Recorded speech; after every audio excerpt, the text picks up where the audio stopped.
Bonjour, ici Hello Bibio. Si je vous fais cette vidéo, c'est pour vous parler des dernières lectures que j'ai effectuées. On est quand même sur une majorité de mangas, même si j'ai réussi à lire aussi de romans, donc je suis assez contente de moi. Si vous aimez la vidéo, n'hésitez pas à liker, ça fait toujours plaisir et ça aide au référencement. Si vous voulez parler avec moi des titres dont je vais vous parler, il n'y a pas de souci. Il y a l'espace commentaire qui est là pour ça. Et puis si vous souhaitez voir le reste de mes vidéos, n'hésitez pas à vous abonner. Je commence tout de suite avec la panoplie de graphiques que j'ai lu. Donc j'ai lu Vampire Knight tome 2 que je me suis acheté assez récemment. On est sur l'histoire de cette jeune fille et de ce jeune homme qui vont être adoptés par un homme qui est directeur d'une académie assez spéciale, puisque c'est une académie où il y a deux classes, la day class et la night class. La day class, ce sont des humains et donc ils font le cours dans l'université le jour, enfin l'université non, c'est plutôt un collège, un lycée, je sais pas.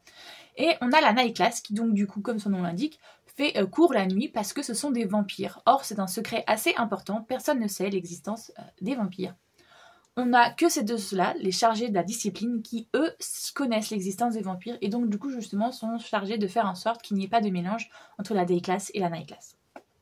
On adore cette histoire, on va pas vous mentir, j'ai commencé à la voir quand j'étais au lycée, au collège, je sais plus, enfin bref, j'étais ado et j'avais énormément aimé l'animé, mais voilà, je me suis dit, un petit coup de nostalgie, on va se reprendre les Perfect Edition et voilà, du coup il y a 2 tomes en un.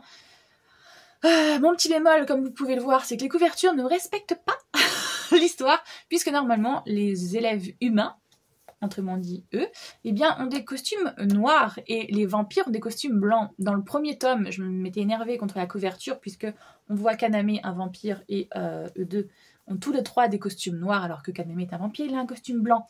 Et là, dans le deuxième tome, les deux humains ont un costume blanc. Je suis en mode, mais le designer, il a rien compris à l'histoire. Est-ce qu'il a lu l'histoire au moins? Parce que là, il y a un souci. Enfin bref, c'est pas grave. Qu'est-ce que je peux vous dire de c'est l'histoire d'une jeune fille du coup qui a été sauvée il y a 10 ans par un vampire et ce vampire l'a emmenée dans cette école. Donc du coup elle a une certaine une certaine admiration pour ce vampire forcément puisque c'est son sauveur. Lui à l'inverse c'est un jeune homme où sa famille a été décimée par les vampires et sa famille ce sont des chasseurs de vampires. Donc il déteste les vampires.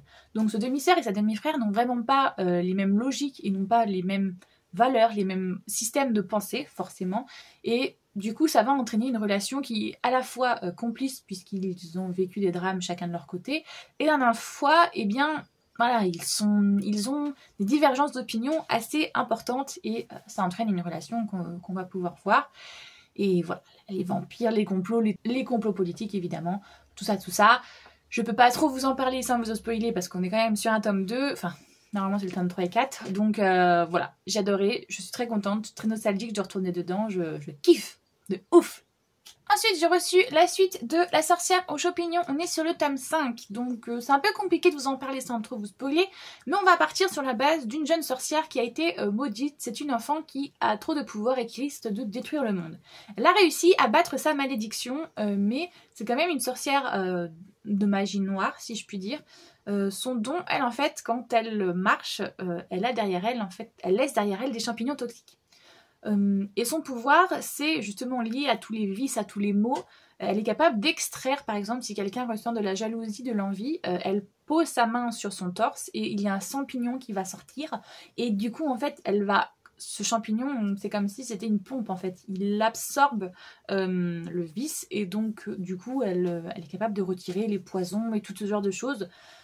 Donc, c'est une magie noire, mais c'est une magie noire qui, à mes yeux, est quand même bénéfique, puisqu'elle aide la société, mais les gens ne la voient pas comme ça, justement, puisqu'ils la considèrent comme une sorcière, une méchante. Il va arriver un jour où on va lui mettre dans les mains un jeune homme, enfin, on va pas lui mettre dans les mains, justement, elle va trouver un jeune homme qui est potentiellement lui aussi un enfant maudit, donc elle va le prendre sous son aile pour lui dire, eh bien moi si j'ai réussi à battre ma malédiction, je peux très bien aider ce petit garçon à lui aussi vaincre la sienne, et donc voilà, elle va rentrer dans une idée d'apprentissage et d'aider ce petit garçon au lycée à ne pas devenir méchant, entre guillemets, enfin ne pas détruire le monde en tout cas. On a eu quand même pas mal de péripéties et on a eu pas mal d'autres personnages aussi qui sont arrivés, qui ont gravité autour, et là on est sur une histoire plus justement d'amour interdit entre plusieurs personnages, et j'étais un peu en mode parce que bah, du coup une jeune fille qui est très solitaire, qui est très choupie dans les premiers tomes, qui justement on se rend compte qu'elle n'est pas aimée parce que à cause de son pouvoir tatati tatata, et là dans ce tome là ben on a 3 mecs au final qui sont amoureux d'elle. Donc, merde. Bon, elle s'en rend pas compte, elle, parce que justement, elle est tellement habituée de ne pas être aimée et tout, que voilà. Mais du coup, j'étais en mode, mais on part dans quoi, là? J'étais un peu perplexe, je savais pas trop où on allait, donc j'ai hâte de lire le tome 6 pour comprendre dans quel délire on va, parce que c'était pas du tout ce que moi j'avais compris au début, mais c'est pas grave. C'est intéressant, justement on a aussi des intrigues politiques qui se mettent en place et qu'on est en mode on vous voit venir, vous êtes des petits méchants. Donc voilà, j'ai hâte de lire la suite. Et c'est un graphisme assez doux, comme vous pouvez le voir, c'est franchement, j'aime beaucoup, mais là je sais pas trop vers quoi on va. J'ai lu Magnus of Librairie tome 7 et j'en suis très contente. Magnus of Librairie, on est sur l'histoire de ce jeune homme, du coup, qui est un hybride entre 2 espèces et qui, depuis tout petit, on lui interdit l'accès aux livres et à la bibliothèque, alors que très clairement, c'est sa passion, les histoires, les fictions, les livres, voilà. Il va arriver dans son village, justement, des Cayunas, ce sont les bibliothécaires très clairement de la bibliothèque centrale du pays qui vont arriver, vont se rendre compte de cette discrimination et ne vont pas du tout être contentes et vont l'inviter à venir suivre avec eux une formation justement pour devenir lui aussi bibliothécaire dans la bibliothèque centrale du pays. Et du coup c'est ce qu'on va faire, on va le suivre durant son apprentissage, rencontrer justement aussi différentes ethnies, puisque justement dans le centre du pays, et bien du coup il y a un brassage culturel qui est beaucoup plus important et voilà, on a beaucoup de sujets de tolérance, justement, de capacité à comprendre les différentes cultures, et c'est hyper intéressant tout au long du bouquin. Mais sur ce tome-là en particulier, on a une question tout au long de la série. On nous parle évidemment, vu que c'est quand même une formation autour des livres, de la littérature, des personnages, de la fiction, de la non-fiction, de la restauration, de la conservation, de l'histoire, des témoignages et tout, donc c'est hyper enrichissant. Mais là on a un tome qui focus sur la censure et oh là là, mais j'ai adoré les arguments, les débats, les controverses justement, parce que nous aussi dans notre littérature on a des titres comme ça qui sont très touchy, comme si je veux vous dire par exemple Mein Kampf, qui est un titre qui à la fois on veut le censurer parce qu'il a des idées très néfastes, mais en même temps justement c'est une partie de notre histoire qu'il ne faut pas oublier, donc il faut quand même ne pas le censurer, je sais pas comment l'expliquer, mais ne pas le prendre comme un livre lambda, j'en suis d'accord, mais il ne faut pas le censurer non plus pour pas qu'il tombe dans l'oubli et qu'on oublie que ce genre d'idée peut être très néfaste. Et en même temps aussi, provoquer une censure et une interdiction à lire un titre provoque souvent un effet inverse, c'est que les gens se disent pourquoi on nous interdit de lire ce titre? C'est parce que peut-être qu'il y a des vérités dedans et qu'on veut pas que le peuple sache la vérité. Et donc il y a toute une espèce de psychose comme ça autour de la censure, et là je trouve que c'est très très bien reflété justement avec plein de contre-arguments dans les deux sens, que ce soit pour ou que ce soit contre. Et j'ai adoré ce tome qui sort du petit truc vraiment... c'est pas un manga tout mignon, tout doux, comme pouvait l'être par exemple La sorcière aux champignons, même si dedans aussi justement il y a des messages de tolérance avec des personnes qui ne comprennent pas d'autres personnes, mais là on a tout un délire de société et qui est un gros parallèle avec le nôtre, que j'ai adoré parce que justement il y a plein de phénomènes qui sont remis en question, comme je vous disais par exemple les ethnies, certaines sont mises de côté et tout, pour qui, pourquoi, il y a eu des guerres, il y a eu des... Oh là là, j'adore cette histoire et j'ai très hâte de lire le 8 alors que celui-ci vient juste de sortir, donc je sais qu'il va falloir qu'il tente minimum 1 an, mais il est génial, je recommande cette saga à 200%, franchement. Je dirais pas meilleur of the top, mais c'est un énorme coup de cœur. À l'inverse, une déception. Twisted Wonderland, alors vous voyez je l'avais pris le coffret, on a dedans... On a dedans du coup le manga, mais aussi on a aussi un petit artbook où je vais vous montrer, ça vous présente les personnages de... En fait là on suit une première maison, c'est la maison de la Reine de Cœur. Donc je vous l'ai pas encore de l'histoire, donc vous allez me dire pourquoi tu me parles de la Reine de Cœur. En fait, Twisted Wonderland, on est sur l'histoire d'un jeune homme qui va être téléporté dans un autre monde, et dans cet autre monde on a une école qui s'appelle, je sais plus, Raven Knight, j'ai perdu le nom. Oui, non, Night Raven. Et il y a des maisons, un peu comme à Poudlard si vous voulez, mais au lieu que ce soit Gryffondor, Cerdelk, Serpentard et Poufsouffle, on a des maisons comme, alors là c'est Heartslabane, je sais pas comment ça se prononce franchement. Qui saurait prononcer ça? Personne. C'est la maison de la Reine de Cœur. En fait, chaque maison est un pour identifiant un méchant Disney. On a Hadès, on a Scar, on a Jafar, on a Ursula, on a Maléfique, enfin, vous avez compris le topo. Donc là on suit en l'occurrence un jeune homme qui va rentrer et qui va se retrouver à être confronté au principal gardien de la maison de la Reine de Cœur dans Alice au Pays des Merveilles. Et donc dans cet artbook, on a justement les personnages qui font partie de cette maison. Donc là on a Trey, voilà, très clairement. On a Carter.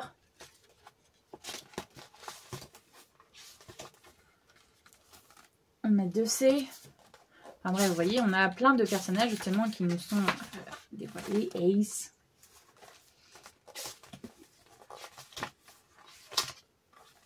Riddle. Enfin bref, voilà, on a un petit artbook qui est offert dans le coffret avec le manga. Donc c'est très cool, mais par contre, l'histoire en elle-même est assez what the fuck et j'ai eu un peu de mal à rentrer dedans, je dois dire. Je vais lire la suite parce que je suis curieuse justement de voir qu'est-ce qu'ils en ont fait. Est-ce que sur... Apparemment ça va être une trilogie de ce que m'en a dit Cynthia, mais je suis pas sûre du tout de cette info. Est-ce que les 3 tomes vont être que sur la Reine de Cœur? Ou est-ce qu'on va avoir justement d'autres maisons? Ça c'est une bonne question. Je sais pas. Voilà, pour moi l'univers est un peu complexe et pas assez expliqué. Et à l'inverse, des fois j'étais en mode pourquoi on me dit ça? Je comprends pas en fait. Il y a des choses... Je sais pas comment expliquer ça, mais pour moi c'est un peu... Je vais lire les 2 prochains parce que je suis très curieuse, c'est autour de l'univers de Disney, donc je suis un pigeon, je veux savoir de quoi on parle. Mais je suis pas sûre d'apprécier du tout, parce que le premier tome, franchement, ça n'a pas été un coup de cœur, et voilà, je vais les lire, je verrai bien si j'aime ou pas, et puis si j'aime pas, au pire je les revendrai, c'est pas grave. Mais voilà, pour le moment je suis un peu mitigée, c'est pas un coup de cœur comme j'aurais aimé que ça soit. Voilà. J'avance doucement et sûrement dans ma pile à lire de l'année et aussi du coup le Cozy Book Challenge de Rêve ta vie en lecteur. J'ai lu le tome 3 de Rebel University Ice and Fire et j'ai adoré. On est sur l'histoire de Cade, le capitaine des Grizzlies. Pour ceux qui ne connaissent pas, du coup c'est un tome 3. Le Rebel University, on est sur une colloque de 4 mecs et chaque tome correspond à un des mecs et à son histoire d'amour très clairement. Le premier tome, on est avec Hunter et Harper. Le deuxième tome, on est avec Griffin et Maine. Et le troisième tome, on est avec Cade, du coup, et Winifred. Et comment vous dire que... Alors, Hunter était cool, mais voilà. Griffin a un certain level, mais... Voilà. Enfin, il a un level, mais il a fait des conneries qui, pour moi, sont répréhensibles, donc... Mais Cade... Alors... Je sais pas comment l'expliquer. Donc comme je vous disais, Cade, on est sur le capitaine du couple de l'équipe. Ils sont 4 mecs, comme je vous dis, dans la coloc, et ils sont tous en train de faire du hockey à l'université. Et donc parmi ces 4-là, on a Cade, qui est le capitaine des Grizzlies, l'équipe de hockey de l'université. C'est très clairement le mec qui adore faire des conneries, et c'est une bande de toute manière qui adore faire des conneries. Mais lui, il a un level particulier qui fait qu'on l'appelle d'ailleurs le roi de la connerie. Il a aucun tabou, aucune honte, aucune gêne. Lui, quand il faut faire quelque chose, c'est le premier à faire. Mais franchement, voilà, les challenges et les défis, il a aucune limite. Donc, eh bien, dans le premier tome, il va rencontrer justement Winifred à cause d'une interview qui va se passer entre les personnes de la radio et du journal de l'université et l'équipe du hockey. Il va rencontrer Winifred, mais elle est en couple avec un gars de la radio d'ailleurs, qui est Adam. Et eh bien, lui, il va avoir un coup de foudre direct, il va comprendre que c'est la femme de sa vie, mais malheureusement, ce n'est pas réciproque. Donc, on ne verra rien dans le tome 1, on ne verra rien dans le tome 2, mais dans le tome 3, enfin, dans le tome 2, elle s'est fait larguer. Du coup, dans le tome 3, il va être un ami pour elle, très clairement. Ça va devenir un friend to lover, puisque il ne va pas sauter sur elle, il va attendre justement qu'elle prenne le temps de se reconstruire après cette rupture, et par contre il va être là quand elle va avoir besoin de soutien pour faire des choses, il va l'aider. Quand elle va avoir besoin d'aide, à chaque fois il va être là dès qu'il va sentir qu'elle a besoin, et du coup il va vraiment devenir un ami important à ses yeux, jusqu'au jour où justement Winifred certes elle s'est fait larguer et elle a perdu énormément confiance en elle, mais elle a ce côté justement assez feu, hein, qui déjà elle est rousse, donc forcément toutes les rousses, on sait bien, ont un caractère de feu comme leur chevelure. Mais elle a perdu aussi sa mère et elle... Je sais pas comment expliquer ça, mais elle va décider d'écouter sa mère, puisqu'en fait sa mère lui a laissé plein de petits mots et le dernier petit mot qu'elle a reçu, c'est justement vie, éclate-toi et fais en sorte d'avoir le souffle coupé à chaque instant pour montrer que en fait tu vis et que tu existes. Et donc c'est ce qu'elle va finir par dire à Cade. Elle va lui dire, bah, écoute, quand elle va se rendre compte qu'il y a une attirance sexuelle réciproque, elle va lui dire, bah, éblouis-moi quoi, fais en sorte que j'ai le souffle coupé. Et donc c'est ce qu'il va faire, puisque lui il va prendre ça littéralement pour un pari et aussi pour une autorisation de la courtiser. Donc c'est littéralement ce qu'il va faire, il va mettre en place plein de trucs pour petit à petit la courtiser et lui montrer qu'il est plus qu'intéressé. Ils vont avoir une relation un peu justement sex-friend. Elle va lui dire que pour elle c'est sans attache, c'est tout, mais pour lui qui est amoureux déjà d'elle depuis plus d'1 an, c'est très compliqué, sans attache. Et donc j'aime beaucoup cette relation parce que pour une fois justement c'est pas le mec qui fait de la merde, c'est la meuf. Et ça change un peu aussi, parce que ça montre que les mecs... c'est pas, voilà, c'est pas toujours eux qui font les conneries, ça peut être aussi la meuf qui fait de la merde. Et en même temps, elle fait de la merde, mais tu peux pas vraiment lui en vouloir parce que justement à ce moment-là, elle est perdue, elle ne sait plus trop où elle en est. Donc voilà, j'ai bien aimé cette histoire parce qu'elle est à la fois criante de vérité, mais pleine d'humour, pleine d'émotions, de sentiments justement, de reconstruction, de confiance en soi et en les autres.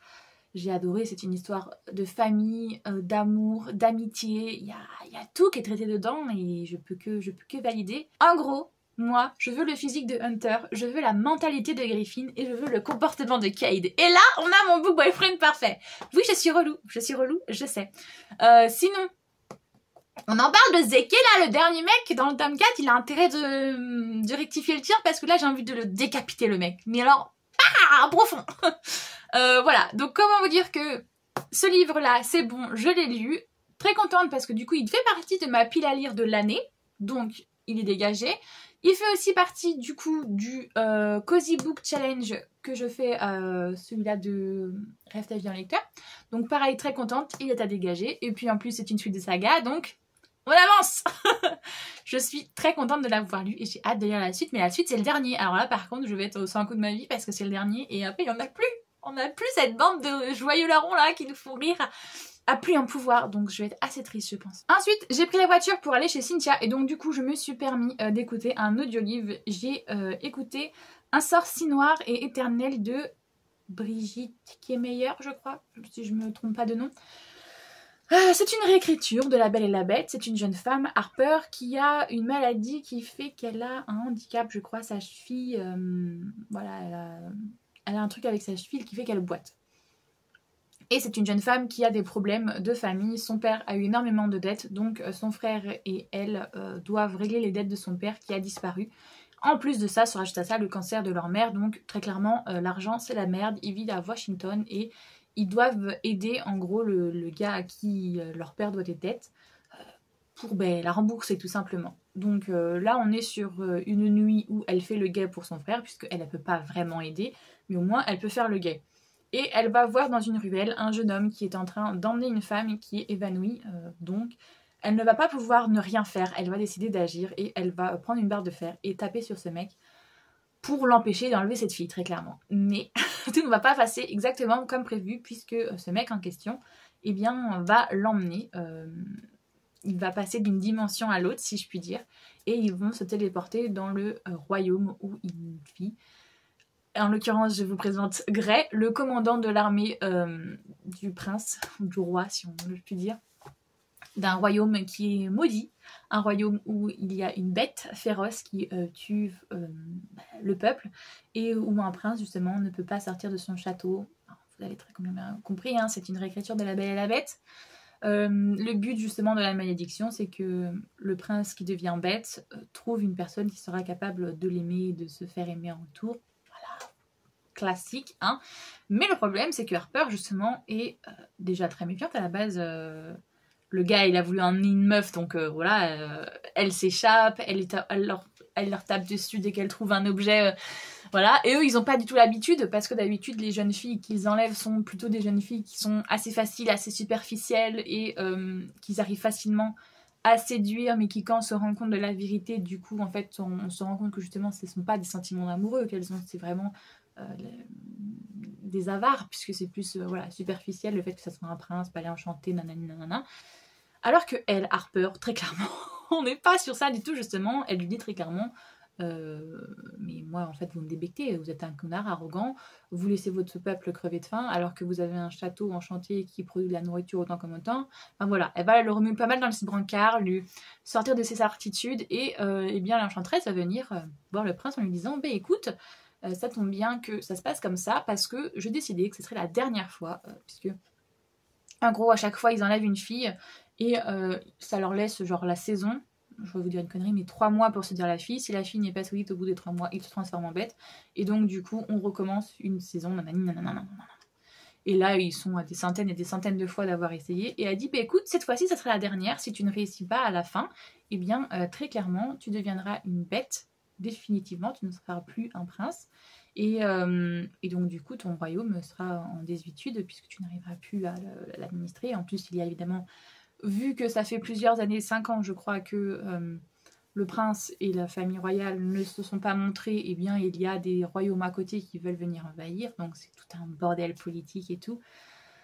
J'ai bien aimé cette histoire parce que justement on n'est pas sur une histoire d'une jeune fille qui tombe amoureuse hyper facilement. Il va y avoir beaucoup de problèmes de confiance, de remise en question, de confrontation entre les différents personnages. D'ailleurs, que ce soit avec le prince ou que ce soit avec le commandant, justement, il y a une relation qui se tisse avec le commandant que j'aime énormément. À un moment, je me suis même demandé si c'était pas lui le love interest plutôt que le prince. J'étais en mode... Eh merde. Mais ouais, j'ai bien aimé cette histoire. La fin, j'étais un peu en mode... Oh non. Et je sais que le tome 2, du coup, se passe sur un autre personnage, justement. Ça va être le commandant, visiblement, qui va être le personnage principal de ce tome 2, de ce que j'en ai compris. Et j'en suis très contente parce que j'avoue que j'avais plus de crush intérêt sur Grey que sur Ren. Mais en même temps, voilà. Donc, je vais sûrement lire le tome 2. Parce que le tome 1 était pas mal, mais ça n'a pas été un coup de cœur non plus. J'ai hâte de voir ce que va donner le tome 2. Je sais que je l'ai vu en audio-livre, donc je vais sûrement l'écouter lui aussi en audio-livre. Et après le tome 3, je ne l'ai pas encore vu, donc j'en prendrai peut-être à la médiathèque. Lui, je l'ai vu, la couverture est rouge. Le premier, la couverture est bleue. Le deuxième, la couverture est verte. Et le troisième, la couverture est rouge. Donc je les ai vus à la médiathèque, il me semble. Je les en prendrai sûrement là, et donc on verra ce que ça donne. J'espère que cette vidéo vous a plu, j'espère que vous faites aussi en ce moment de bonnes lectures ou que, je ne sais pas moi, que vous regardez de bons films ou de bonnes choses. En tout cas, là je suis contente, il y a enfin de la lumière. J'espère que la qualité de la vidéo a plutôt été correcte. J'espère que tout va bien pour vous et je vous fais tout plein de gros bisous.